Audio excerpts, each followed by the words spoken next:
So, a very good question, a really good question. Why study rhetoric and philosophy at all? What does it mean for us living in the 2020s and beyond? Philosophy is the art of asking questions. And how better to be in the world than in control of your own mind, to be able to question those around you, to be free, this essential liberty, this ability to think for yourself and to think critically about the world. That's fundamentally what philosophy is. It's been transformed into this kind of dense academic discipline, but philosophy, as conceived, say, by the ancient Greeks, is really this art of being able to stop and say, what does it mean to be human? What is a human to begin with? This is the foundation of science. This is the foundation of all of our arts. It's at the core of all of our intellectual disciplines to ask questions about the universe. Where are we? Who are we? What am I? What am I made out of? And then it's from that tradition, especially solidified by Socrates, Plato, Aristotle, that you have the beginning of all of our sciences, all of our disciplines, our academic investigations into the world, all of our technology, everything that we hold dear about art, poetry, literature.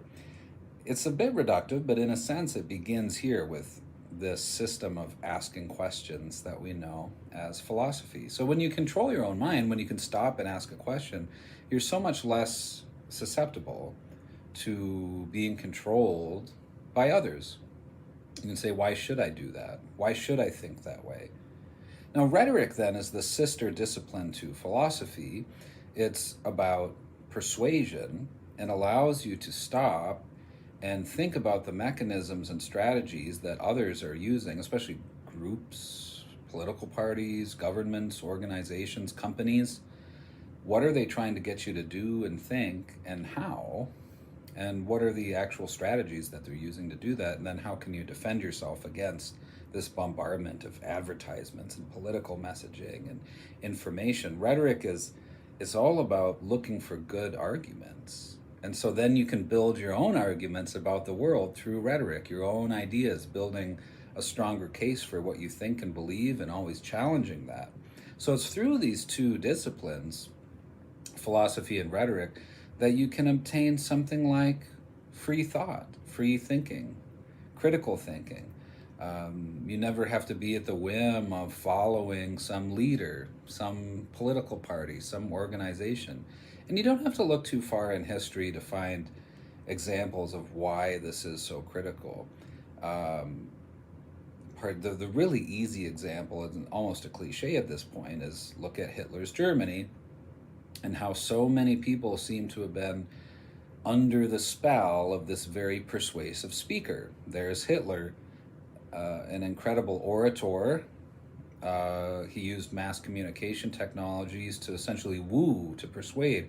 Thousands of years ago, Gorgias said, "Isn't speech like a drug? It seems to control your mind. It seems to take you over." And there it is in Germany in the 1930s. Rhetoric and philosophy allow us to decode and ask questions about the messages that we see all around us. Now, the way then to study these things, I think it doesn't have to be limited specifically to that rigid academic exploration. I don't think you necessarily need to, say, get a college degree in philosophy to practice philosophy, right? It should be something that we do every day. We're always asking questions about, what is meaning? What is meaningful to me? What should I be doing with my limited time on the planet? What does death mean? Those scarier thoughts that we come across. What is death, and what is the implications of that for me, my family, my city that I live in, this country that I find myself in? Time, right? To have a broader, zoomed out perspective about reality, to realize we all go back to the dust. There's philosophy, there's everyday philosophy. And then you can apply that and figure out what that means to you. and how that might impact your life and change your decisions. Smaller scale too.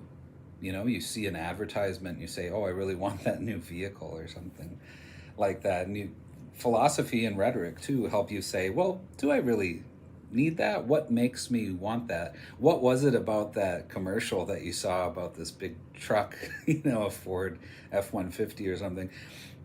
What is it about that compelled you? Was it the music? Was it the language they used? Was it the shots of the vehicle driving through the mountains and the scenery or the country that made you think that, oh, I want to be like that?" That's a rhetorical property of identification where the company tries to, sell it to you specifically. They think it's going to have an effect on you. You want to be like that manly country guy with his tools and the dog and driving through the woods and fishing on the lake and all of these things, right? So there's philosophy and rhetoric for you in the everyday life. It can stop you from doing dumb things. It can stop you from making purchases that aren't actually in alignment with your values and beliefs, and frees up the ability for you to think for yourself. And you can practice philosophy, you can practice rhetoric in your everyday actions by being mindful of your own thoughts and applying these ideas on an everyday basis through asking questions, asking why. Why do I desire this? Or why did that impact me in such a way? And what do I really think about it? And in a very real way, it's about slowing down. It's about slowing down your thought processes, and being more mindful of what you're doing in the world. And then all of that's not to disparage the academic disciplines around it, because there you have a wonderful, if you want to dive into philosophy and rhetoric in greater detail and at greater length, you have thousands of years of texts that you can start exploring. Go back to the ancient Greeks, read your Plato. That's what we do in my classes that I teach. In rhetoric, we go back to Plato's Phaedrus. We read Protagoras, we go back, we read Gorgias's Encomium of Helen, and the more you read, the more that you can learn the specific techniques. Say Aristotle's Ethos, Pathos, Logos, you can just become a more astute practitioner of rhetoric, of philosophy in your daily life through learning some of the heuristics and mechanisms and techniques and tactics and strategies that were built up from the ancient Greeks through the ancient Romans, throughout history, and that continue to bring us to the present day. So something just kind of applied and fun for you today. Why study rhetoric? Why think about rhetoric? Why think about philosophy? Is because it frees you up. It's because it frees your mind. It allows you to find something like liberty in a world that wants to take your money, that wants to take your time, it wants to steal your attention, it wants to put you in debt. All of these, they want you to vote a certain way, they want you to think a certain way.